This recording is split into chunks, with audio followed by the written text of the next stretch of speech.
Thank you for joining. You can hear me. Melanie, I can be heard. Yes, we can hear you. Okay. Hi, Janice, and hi, Kezia. Thank you for joining us. My name is Anne Nyokabi Mwega. I'm a digital marketer with a specialization in social media marketing and management. I work with different brands to elevate their social media presence. Yeah, that's what I do. Outside work, I love cooking, I love nature, I love adventure. I love fun, I love good things. Yes. Amazing. Thank you. Nice to meet you. I don't know if any of our attendees would like to introduce themselves, but I think I'll just leave the floor open. Kezia, if you'd like to introduce yourself, feel free to unmute. Then maybe we can hear from Janice. No pressure. Good evening, everyone. My name is Kezia Kabutu. I'm the head of marketing at Sari. I'm excited to be here. I am a lover of fashion, good food, and adventurous places. Yes. Amazing. Thank you so much for joining in. Janice? Hello, hi everyone. Hi. My name is Janice. I'm a BD officer at Kaplan and Stratton. It's one of the top tier firms in the country. We call it BD, but in reality, it's everything. It's marketing, it's business development, it's PR, it's communication. Because lawyers cannot go outright and advertise. We avoid the name marketing, but I really do a lot of marketing. Let's see, outside of work, I love CSI and anything that has to do with crime. Watching, not performing. Thank you. Thank you. Nice to meet you. And thank you so much, everyone, for that introduction. I think we'll just start off. We had a number of people who had signed up, but looks like schedules have changed. So today's event is around overcoming imposter syndrome while marketing a brand. And I think this topic is close to many of us because then we've all experienced this in one way or another. I mean, even us on this other side, being the people speaking during the event, have experienced a bit of this. So looking forward to sharing insights, I mean, throughout the rest of the time that we have. Yeah, and hoping that we'll learn a lot by the end of it. So ideally, today's format will be more just an engaging conversation between myself and Anne. Of course, if you'd like to rope in, since we're not too many, feel free to do that. You can either raise your hand or, unmute and jump into the conversation. So when I think of this topic, I can't help but to remember myself when I started off my digital marketing career. Everything looked so overwhelming. Looked like I needed to know everything. And I remember then imposter syndrome was, really knocking on my door. And when I think of how I managed to get through it, I'm not sure I can pinpoint, like specific steps, but I think fake it till you make it was my mantra, for a long time. And I know many of us probably have had that mantra for a while, but I mean, I'd love to hear from Anne. I know you've been in the game for a while. How has it been, from the very beginning? Did you experience imposter syndrome at some point? Do you still experience it? And maybe how do you deal with it? Wow. Okay. This is also a topic that is very dear to me because I think I fight imposter syndrome every day. Though when I tell people that, they're like, no, no, no, no. But deep down, I have made it intentional. Of course, it is not how it was starting out. Starting out, it was so big that I could not even record a video of myself, or I could record it and leave it in the drafts. And I realized the one thing that was contributing to my imposter syndrome was comparing myself to others. Like I see someone else is doing this, I try and I want to do that. Then a few days later, I see someone else doing this. I also want to do it. So the first thing that I did was stopping the comparison game and maybe learning a thing or two from other people, and also affirming myself that I can do it, I have to do it. That is how I get through it every day when I feel it's coming, because you know the signs. Yeah. Nice. And I like that you've mentioned learning from other people. And I mean, I think for some people, that's the toughest part. I remember for me, even getting the confidence to reach out to anyone in the space, that's where the imposter syndrome would really knock, because I'd be like, do they even have time to listen to me? Like, why me? Why would they even pay attention? How did you deal with that? Did you ever experience that? Are there people in the game that you used to watch from, uko mbali and feel like, hey, these are not people I think I would reach out to, and maybe how did you get past that? Okay, for me, when I was starting out, yes, of course, I used to look at people. I'm like, well, this one is doing such a good job.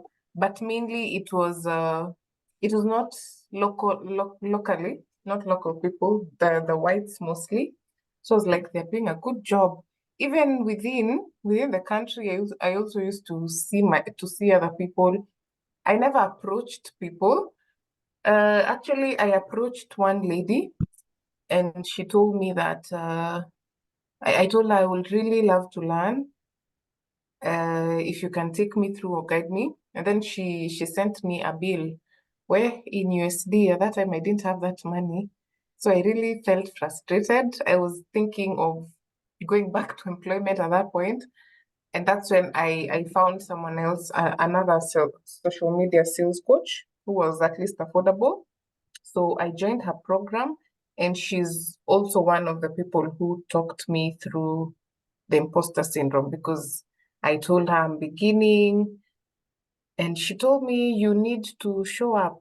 People cannot buy from you if they don't trust you, they don't see you, you're not talking. So you really need to show up for your brand. You need to build up your personal brand. And she really talked me through it. So that's where I began. Mm. Great. Thanks for sharing that, and welcome to everyone who's joined in. Today's conversation is open. I'll be asking Anne a few questions, but if anyone wants to sort of hop on and share an experience, feel free to do so. I really love that you talked about the part where, someone slapped you with a bill, because then sometimes as you, reach out to people to learn from them or find out how their journey was, I mean, that's the last thing you're expecting. But in reality, True. is that, nowadays it actually happens. I think this is a lesson I learned quickly from a friend who is on this call. Kinyoda, Mm. hi. I learned that, in an interesting way from Kinyoda, because I think she's always been so respectful whenever she reaches out to anyone. There are times where she'll tell you, I'm asking this and I'll pay for your time. And so for me, I remember that was such a new concept for me, especially when it came to thinking of friends. You feel like, this is just a favor I'm asking. Whether it's, Mm. a friend in the industry or someone you've been friends with for years, then it always felt tough to discuss that conversation of paying. But sometimes it gets to that point. I like to think of it as, if you went to school to build that skill, most times is you'd pay for it. And so, why can't you pay someone else to guide you through that? And so when I think of my journey personally, dealing with this imposter syndrome, it's been quite interesting to learn from others, because each time you talk to people, you realize that probably everyone went through it in one way or another, but Yeah. not many of us talk about it. So it always looks like, you were dropped in the world perfect. And usually I tell people, I'm quite active on LinkedIn, and I usually tell people, hey, I have like a LinkedIn persona-ish, because Mm. then, when you reach out to me, you realize, oh, okay, she's just as normal as we are. And so I like to think of reaching out to potential people who would guide you around this journey like that. They're just a human being like you, probably went through, the same, can I say, challenges. that you went through in terms of doubting themselves, in terms of insecurity, and even finding their voice. And speaking of finding their voice, you brought out something very interesting, Anne, as you were speaking. You talked about you have to show up, you have to be visible, people have to see you. And when we started the conversation, I think you even went ahead to talk about, those people who do videos and, they stay in drafts for forever. Yeah. I want us to talk a bit about that. I Okay. mean, where do we start? How do I get past that? I remember there are some videos on my social media profile that I think I put up this year, and they were sitting on my draft since last year, September. And I would actually pass by drafts every day and watch and be like, yeah, one day I'm gonna post that one day, and one day finally came. But for you, how has that experience been? How are you able to just be confident in your shoes and just show up, and not necessarily just through video, but just talking and, feeling and positioning yourself as a thought leader? How did you get to that point? As I said, I went through a training. It was a 3-day training, Mhm. and out of it, by the end of it, we had a physical meeting, and that is when I approached the coach, and I told her I don't want my face to be seen, and she asked me why. Of course, it was the shyness, the imposter syndrome, the you just feeling I am not so good for the camera. I don't have the faces for the camera. I those excuses. And she was like, that's great. I thought it was actually because maybe you're employed, so it is a conflict of interest or something. Those reasons that you've given me, they don't make sense. So she advised me, she told me the first thing that you're going to do, book a photo shoot, get professional photos that you'll start using, and with time you start talking, and now with time now you show up your face. So I remember postponing the shoot. I booked the shoot, but I postponed until one day I was like, this postponing thing is making, I'm losing money as I'm doing this. So one day I just decided to go for the shoot. I made the posters on Canva using the professional photos. They were looking lovely. So that was my first step into doing that. Then as we finished the training program, she asked us to record ourselves saying what we do, and we share to her so that she can share on her Instagram stories so that we can get clients. So there was no way I was escaping that. And that is among the first videos that I took. Oh, first we had a content creation day. So she guided us on how to take videos, how to record videos using your phone, how to use teleprompter. There's an app called Teleprompter where you put in what you want to say and you can read them on the screen. Because I used to wonder, how do people read things? How do people cram all those things? So it was a stepping stone. So at least that was easier. Then with time now, I started practicing a lot of affirmations. Because before you take, I affirm myself kabisa.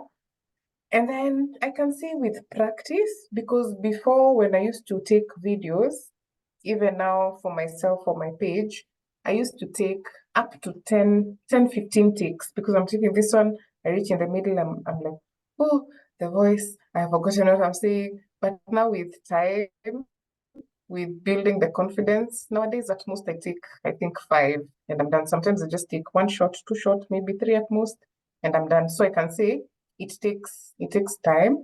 It needs you to be intentional about it, and it also has to come from you. And if you really have a goal, you know what you want to achieve by it, because you just don't wake up and say, today I want to start talking. Who are you talking to? What are you talking about? What is the goal of this thing you're talking? You also need to have a strategy, because you just don't wake up one day, and not all day you can shoot. There are days you're not in the mood of shooting, so you really have to have a strategy in place, and that helps. Yeah. Nice. Thank you. What to a photo shoot? Please run. Go and get those photo shoots Yes, done. Janice. Mhm. I remember for me as well, the first time I had to speak at an event, I remember when they asked for professional photos. I was like, no, where do you guys expect I've gotten professional photos? What do they mean? But nowadays when I compare my reaction, I'm ready. They are always available. So, Yeah, I yeah, mean, yeah. I think it's There's a that folder. Mhm. Yeah, it gets better with time. It does, it does. And I think the more you practice it, the better. So like today, I mean, I've learned something new from you. I knew about teleprompters from news, but I never thought Mhm. about doing that for shooting my own videos. So I'm those people, Mm. 100 takes and I don't have a tripod, so we run and come back. Mhm. I mean, it's the content that matters. We keep growing Yes. from there. So, I mean, thank you Mm. so much for sharing that. And I think sometimes then communities like this really come in handy in terms of learning, because then you find yourself learning quite a bit. But I know sometimes even away from confidence, especially when I think of it in the Kenyan digital marketing space, I don't know if it's just me, but I feel like many people in our space don't like to share. Mhm. I feel like poor gatekeeping. I don't know why, but Mm. yeah, it feels like our industry, you're almost on your own. We are all competing. Nobody wants to lose. Nobody wants to teach, and it almost feels like you're on your own. I don't know if you felt a bit of that when you were starting off your career, or maybe even now. Yes, I do. There's a lot of that, and I also don't understand why. Mm-hmm. Because as clearly as I've told you, there's a lady who was explaining, who was saying that I can help you do that. And then when I reached out, I was slapped with a USD bill where it was a lot. So, and even when I was starting, the basic things, even as pricing, I did Mm-hmm. not know how to price. And you reach out to a person, everyone tells you it depends. And you're like, where it depends, okay, what is at least something basic I can use? And that is why personally, I follow a lot of social media managers from abroad. I mean, Yeah. the whites, Mm-hmm. because for them, they don't gatekeep. They tell you everything in black and white. And I actually learned a lot. I learn a lot from them because for the blacks, I don't know why we are a bit mean, but I found some people like even you, Melanie, you've really helped me and guided me, and a few others. So it's not all, but identifying the people who can help you is what is a bit difficult. But for me, what I do, if someone comes to me, they need help, I just help because I understand where someone, how it was for me starting out. So you can just, sometimes I call it CSR because sometimes as a digital marketer, you don't find yourself going to companies and doing CSR. So I call it my CSR, but I would encourage if you're in a position to help someone, just go ahead and help them. And what at first I also used to think if if we'll talk about if we'll share this information freely, see these clients will go and do these things for themselves. But then the coach that I had for social media, she told me, Anne, actually, the moment you start sharing, these clients, they don't even have the time to do it, or they will do it today. Tomorrow, they're so tired to do it, they'll just call you and you do it for them. I think for me, that was the game changer. So today, I share tips, I share everything. If you'll do it for yourself, well, I'm good. But I know there's someone somewhere who will not be able to do it, who, even after explaining a step-by-step procedure for doing a poster, they'll say, hey, me, this one I'm not doing. It is the same. It's the concept that I carry along is you see, there are very many recipes for baking a cake on YouTube, but how many times will you just say, this is too much work, let me just buy the cake? Kuliko, okay, rather than you going to get the flour, you get the mix, you get the everything, you get blue band, you get everything. You'll say, hey, okay, they've explained so well, but rather than me doing all that work, spoiling my kitchen, my time and everything, I'd just rather go to the shop, and get the cake. It is the same concept. So for me, when I learned that, I was like, let me give it out. So yeah. Nice. And I totally agree. Most people don't like to think about it like that, but the reality of today's consumer is that most times we're buying out of convenience. And so when you think about it, then in reality, that's helping. But I usually say, if at all you have to charge, then there are ways to cleverly do it. So for example, you find that sometimes people will have a free discovery call, and during that discovery call, they'll have limits as to what and how they can respond, so that at the end of the call, if you still get value, but if there's anything additional you'd like to know, then they tell you, ideally, I can provide that during a paid session that will cost X amount. So I think it's definitely possible, but because many of us think of money first, then it becomes a little bit difficult to sort of look at it in another way. So, I mean, I'm trying to understand both sides because, I mean, at the end of the day, then everybody wants to win in one way or another. So thanks for sharing that. I don't know if anyone else has anything to add on or anyone would like to jump on before we proceed. If you do, feel free to just unmute. We will be happy to hear your thoughts. And if there's something I can add, Mhm. is that it's not like every time someone will approach me and okay, let me give like a case scenario. I have found so many social media managers approaching me, and I don't mind, but I realized there are times I'm on a call with a social media manager for even 40 minutes. I'm just trying to explain things. And that is why I introduced the pick my brain session. I don't mind guiding you, but there are those in-depth things. You see, like I cannot be on call with you for 1 hour. So there are those things that this was a juju, like how do you do this? How is this client? What can I do? Those ones I can guide for free. But then there are those in-depth, like we need like an hour or two to discuss. Now that one there's a paid cost to it. Because you see, it's also my time and all that. I have to set aside time for it. But this quick ones, someone is asking, how did you do that? Those ones I don't charge personally. Nice. And I think most times people don't want to pay because then they don't understand the value they are getting. But I think if you explain the value well, then it becomes pretty easy to explain that. I think there's this whole fear that people have. A good example of an industry I can use is coaching, so people feel like, anything you have to offer at a fee, they have to really dig deep to ensure that they're actually getting all the value for the money that they have, because then nobody wants to, lose out on potential money that they could have gained. So yeah, thanks for sharing that. Definitely agree. So in this space of ours, and we've talked a bit about gatekeeping, we've talked a bit about the imposter syndrome. I know as you grow, you probably build this confidence, or I don't know how to call it, a little bit of pride, lack of a better way to say it, because you think you know what you're doing and you are the one.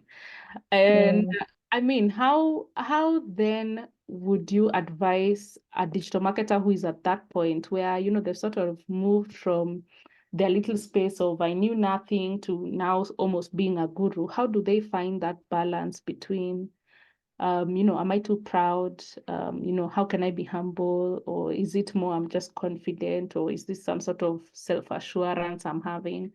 How do we strike that balance? And have you found yourself in a situation like that? For me, I think that question entirely depends on who you are as a person. There are people who are just proud as their personality. Yep. So it really narrows down to who you are. And I think what humbles me, okay, I have two perspectives. I'll explain. There's this part that I know there'll always be someone better than me. That one is for sure. I know there'll always be a better social media manager than me out there. and that one kind of humbles me.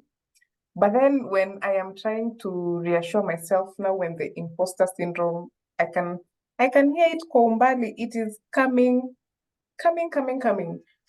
I as a way of affirming myself, I usually tell myself that I'm the best social media manager out here. You're not going to find any other like me. So if you don't work with me, it is your loss. It is a way of reassuring myself. And that comes about when I am going to meet this client who I feel, well, this is a big client. Do I have the muscles to to give them what they want? Will I be able to answer all the questions they're going to ask me in this meeting? Oh, this is a referral. I need to, those instances, especially when the imposter syndrome is trying to kick in, that is when I say I have to assure myself, I have to tell myself you're the best and all that. But now, what humbles me is that I know there'll always be someone better. And it's not like I'm doing it for someone. I know I'll be good at this. There's someone else who'll be good at this. So it's also identifying your strengths. So once you identify your strengths, you know what you're good at, it gives you some confidence.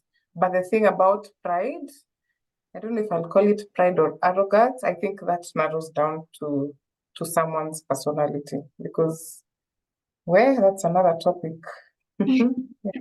And I think sometimes you have to just experience being humbled, if then you're at that level of pride. But I think you've said it really well, because at the end of the day, in our industry, collaborations really come through. I can assure you, when I started my business, majority of it was referrals from people I knew. But as that kept going, I started getting direct clients, but right now it's transitioned into collaborations with agencies. So we're in the same space, but these guys are sort of outsourcing to my agency to then work on whatever they've been assigned. And so you can imagine if then you were proud and you wanted the jobs directly, and I didn't want to take them from another agency, I'd be the one suffering. So I think at the end of the day, yes, it goes back to, sort of who you are as a person, and, what you plan to do about it. Just the same way, when I think of this whole conversation of imposter syndrome, I think the biggest advice I would give someone, in terms of how to deal with it is just start, just do it. Because if you don't, you'll never know. If you never film that video, if you never reach out to that client with that proposal, you'll never know what could have been. So sometimes think of it as, I don't know if you guys, probably some of us have experienced this, where you're in a car, someone is driving and you feel like they're going to crash, and you kind of close your eyes and hope for the best. I want you to think about it like that, because literally sometimes it feels that way, and sometimes taking that one step could lead to many doors being opened. I mean, I can think of a couple of examples myself, but maybe we can start with you. And do you have any personal story that you can share where you overcoming imposter syndrome probably brought out the best of everything in terms of growth for you? Actually, for me, as I've said, I fight imposter syndrome every day. Only that some days it's a bit more than others. But especially when I was starting out, before I was only sharing posters without my face. But the moment I started showing up and speaking, it's actually when I started getting clients. Like people will just call me, hey, I saw you, Ivo Ivo. I think it built my personal brand. It took my brand to another level because people used to say, I've seen this, your video and all that. And I still do them for myself. I don't do them so much. But when I started doing them, when I started showing up, is when I started getting more clients. So definitely people have this trust in you. They see you talk, they see you're knowledgeable in what you're saying. They see you're confident. They don't see that bit of the imposter syndrome. So for me, it is what brought me to where I am in terms of clients. People call me, people say, oh, I've seen you, Ivo. So for me, it was a game changer for me. Showing up, it was the best thing that ever happened to my business. Great. And I think it's very important for you to even see that progress. I think for me, I'm usually so excited every time I meet someone at an event and they're like, I know you, I know you from online. And you sort of know, wow, okay, clearly something is working. Mhm. I'm clearly doing a good job here and there. And I think many of us would love to feel that way. So I'd really Yeah, encourage you to do it. I remember for me, one big thing that I think led to a lot of success when I think of myself in terms of imposter syndrome, when I started my career, Mhm. I was transitioning from a different space. So I was previously in IT and I wanted to transition to digital marketing. And, I was doing it with one leg on the digital marketing side and the other leg on the IT side, just in case, go wrong. And I mean, every single time I would be reminded why I should not take that risk to change careers because, I'm an IT person and it's going to be such a risk to do it. But I think it's the best thing I did. Sometimes when I look back, I'm like, it feels like it's been, 10, 20 years and yet it hasn't. But the reality is I'm now seeing the fruits of something that if I didn't take that step, I would be busy asking myself, what could have happened? So as you've heard, we all fight imposter syndrome in our own way. For me personally, one thing I did this year was I created a wall of wins in my office, and I keep going back there. So my wall of wins entails different things. So one of the things is maybe clients that we've worked with that I never thought I would work with in my life. The second thing is usually every year I come up with a dreams list of companies I'd love to work with. And whoever I work with from that list also makes it to the wall.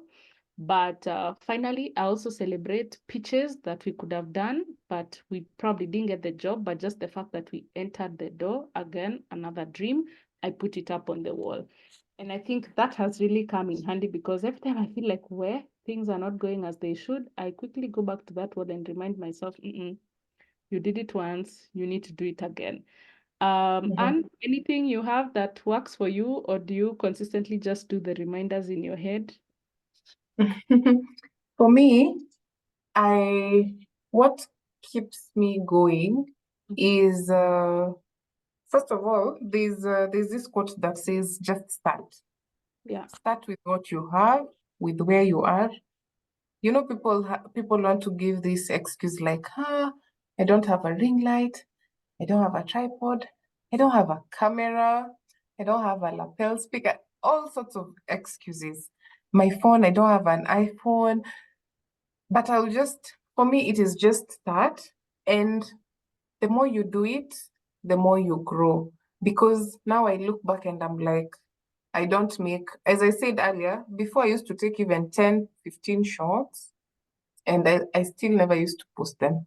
Nowadays, I take maximum 5, and I'm like, kwa hizi nitapata the one that I will post. And something else, I don't deliberate so much. I'm like, this one, there's someone who will benefit from it. Okay, even if it's one, I always just want to talk to one person. That is always my aim. So that also helps me because at that point you're like, should I do it? But then there's that one person who will benefit from that. I post it. And the more you see, if you start today, the mistakes that you make today, you're not going to make them in 2025. So if you just keep postponing and you say you start in 2030, you will now start with all those mistakes compared to if you will have started earlier. Because now you look back and you're like, so this is not the right way to do it. Now that I can do a better one from that. You keep improving, the videos keep getting better, you become more eloquent, and it is still content. There's no bad content. And something that also helps me is when I'm shooting the videos, I am the expert. I know what I want to say. Even when I feel I have not constructed that sentence well, I remind myself that I am the expert the audience, these people that I'm posting for, they did not know what I wanted to see. So at least that one calms me down, and just keep practicing, keep doing it. Yeah, that's what I do. Yeah. Amazing. Thank you for sharing that as well. So I hope everyone has gotten, a few extra ideas of what they can do just to deal with it. I can see someone in the chat saying, hello, great conversation. I also battle with imposter syndrome because I'm self-taught. I just wing it and I'm actually looking to do a course and get certified. Can you recommend any? Woohoo to the self-taught people. Mhm. Tuko wengi. Ooh. But yeah, I love it. I don't know if you'd like to start over, Anne. Then maybe I can jump on. I think for me, I'll just say what I did. Maybe you can go. Okay, for me, I was also when I started, I was transitioning from insurance. And actually, the main reason I started is because the company I was working for shut down in 2022 April. So that's when the company I was working for shut down. So, and that's when now I moved to, though I did marketing in campus, but now I was now transitioning into the digital space. I taught myself and I made mistakes when I was starting out. And I actually say the first clients, the stepping stones. So those ones I say, God forgive me, because I don't think I knew what I was doing there. But then there's so many courses online, following these sales coaches, this digital. Now I don't know exactly what space, Whitney, you're in, because digital marketing is very wide. But personally, I have done coaching sessions with uh, with with a coach. I have also done lessons with Melanie. I don't know why you're not mentioning yourself. I have also had coaching sessions with Melanie, which were very good. I know I'm supposed to be back for another dose, which I'll still come. So there are also many free resources out here. There's also Google Digital. I did very many free resources, and sometimes uh, with the free resources, they might be a bit outdated or not very practical. They'll give you the theory that you need. So sometimes even paying people, like those ones are paid. The people who the coaches that I'm speaking about, Melanie, I paid. They have the free version and the paid version. So the paid version, of course, you will get more insight. And they usually have, like, you can always go back and ask, like, this one I didn't do. I didn't understand. How can I go about it? So that's where I learn. You also learn from people, networking. There's so many. Actually, when I started out the social media management is when I learned there are so many social media managers in Kenya. We are so many. So you network, sometimes just reach out to someone, tell them hi, look at what they're doing, look at the content they're doing. You will also learn a thing or two from other people. So that's how I go about it. When I feel I need to really learn something that is not available online for free, even YouTube is a good teacher, but sometimes you don't have the patience to look for maybe 10 videos. So you just go ahead, identify someone who's good at it and pay for it. That's how I do it. Nice. I totally agree. I'm also self-taught. A lot of free resources came in handy, both YouTube and from other digital marketers. But in terms of certification, I know Google has some free courses where you can get certified. Certified. I know I've also done a HubSpot certifications, which were pretty good as well. Then, in addition to that, I actually went and did a course on integrated marketing communication at International School of Advertising because I wanted to sort of know the whole aspect of it all. I remember their digital marketing module was really good, and I think you can take it as a standalone if I'm not wrong, but that was really, really good as well. What else have I experienced? There are companies that offer training. Mine is one of them. I remember when I started off, I took one from a company called Digital for Africa, something like that. Yeah, but my company also offers trainings like those. Then, I mean, if you get very, very serious, maybe you can explore some more. I'm currently doing my master's in digital communication. Sometimes it feels like many of the things I learned online for free, but I really love the discussions that come up during our classes, some of the people I get to meet, some of the projects that we're given. I think they've opened up my mind to a whole other scope. So in case you're looking to go till the very end with that journey, then I mean, feel free to do so. The other day I met someone who has done their PhD in social media marketing, and I was just like, wow, Wow. good for I you. want to meet that person. Yeah, but I know that's, I mean, the reality of how things go. So, I mean, I know we've learned quite a bit from today's session. Maybe as we wind up, any takeaways or any last final words from you, Anne, in terms of what you'd advise us as marketers out there when it comes to this conversation of imposter syndrome? Any final words?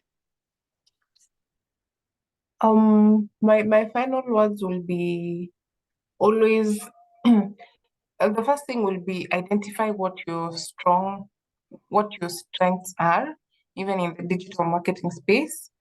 That's one thing. That is something that will also add to your confidence.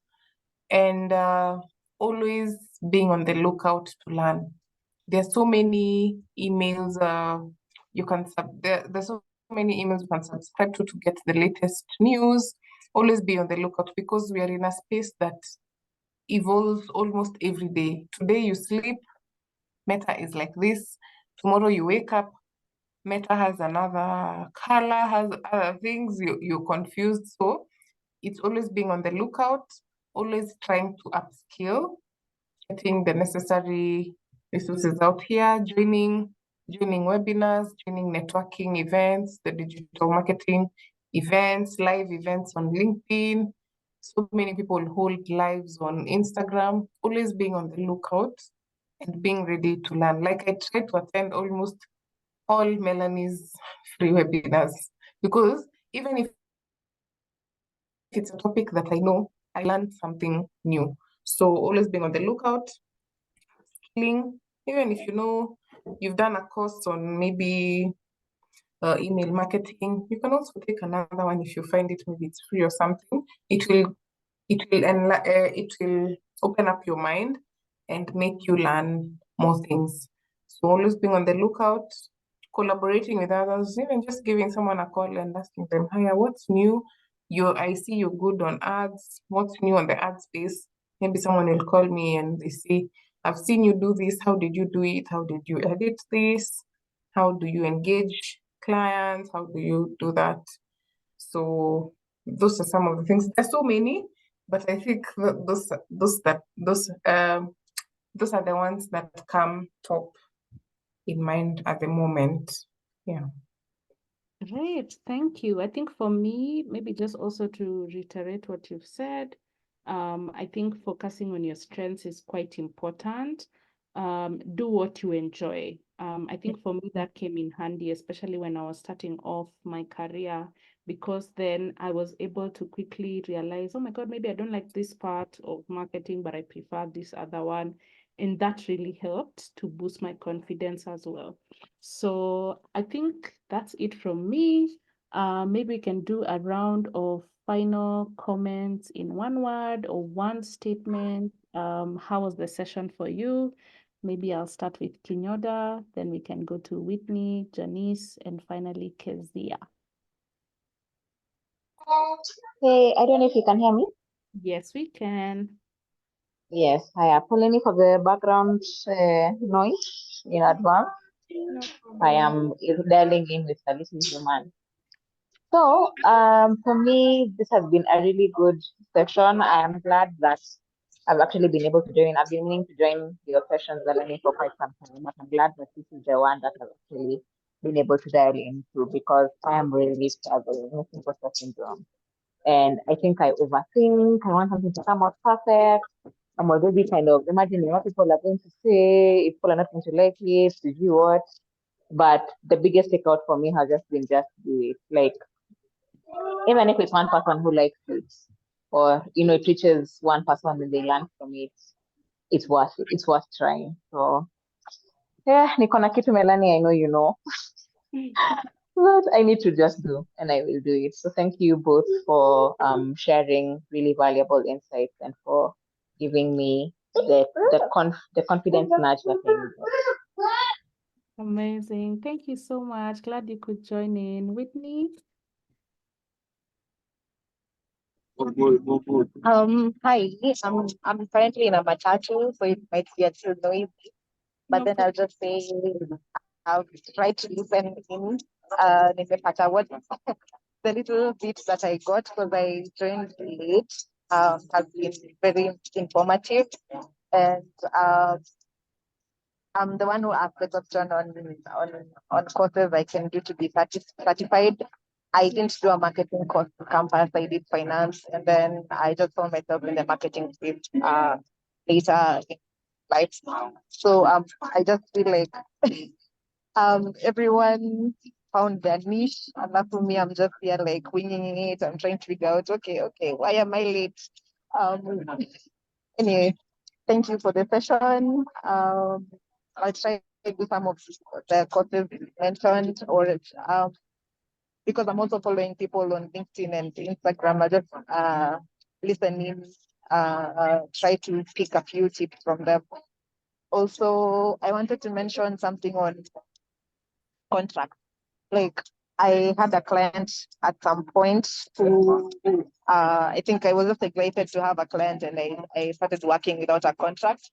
And the goalpost kept shifting. So maybe at first we were supposed to do maybe 3 posts a week for Instagram. And then suddenly it's like you have to post a video daily. And I have a full-time job. So this was like just a part-time gig. And it was overwhelming for me. And I wish I had a contract in place so that I could say, apana, ini nini tena umeleta. So I don't know if it's supposed to that's how it's supposed to happen. And it's good that we have such sessions to discuss issues like this. Thank you. Amazing. Thank you for that, Whitney. I'll share an interesting recording with you on the chat. Actually, I'll share a document with recordings from past webinars we've had. But I think we really talked about contracts, and I mean, we said no working without a contract. Two, everything should be in the contract so that then goalposts are not changing. But we'll talk more around that. But glad you could learn a lot, Janice. Then finally, Kezia. Thank you. I think for me, it was more of, I mean, the whole session was interesting, but my takeaway was just do it with what you have, where you are. Like I mentioned, I don't know if I mentioned before, but in the legal space, it's a bit niche. It's still new. So I think the oldest BD, not in age, but in work experience, I know does not even have 10 years. So it's a really niche kind of marketing in Kenya. But at the end of the day, the principles are the same. So I look for anyone who will, teach me the various aspects of marketing, digital marketing. I had hoped that I would learn something about the content calendar, but I guess that means that I'll attend the next webinar. But yeah, I'm thankful for this one. Thank you so much. Amazing. Most welcome. Thank you for sharing that. I'll see if I can share something in the chat around content calendar. But Whitney, I've shared a recording on managing unrealistic client expectations. Please make sure you watch that recording. I think we had a really interesting conversation around contracts and a lot more. Finally, Kezia. Thank you so much for this session. My takeaway is I need to start. I like the fact that I am not alone in the. Sorry? Sorry. Oh, okay. It's good that I also know that we are also struggling in terms of videos that have not been published, content that is still seated somewhere in drafts. But for me, I think this is a sign that we do need to start. We need to come out of our comfort zones and let our voices be heard, regardless of the feedback that we shall receive. Let our voices be heard, and we shall do it with one step. Thank you guys for this session. Amazing. Thank you so much. Much appreciated. Thank you everyone for joining in. I think we'll end the session there. Thank you for bearing with us past time kidogo. Whitney, I've shared a link to a YouTube video that can guide you around coming up with a content calendar. But yes, I think that's it from Anne and myself. Have a good evening, ladies. Thank you so much for joining in again. Okay, bye. And all the best to you all as you start. Asante. Bye-bye. Bye. Thank you. Bye-bye.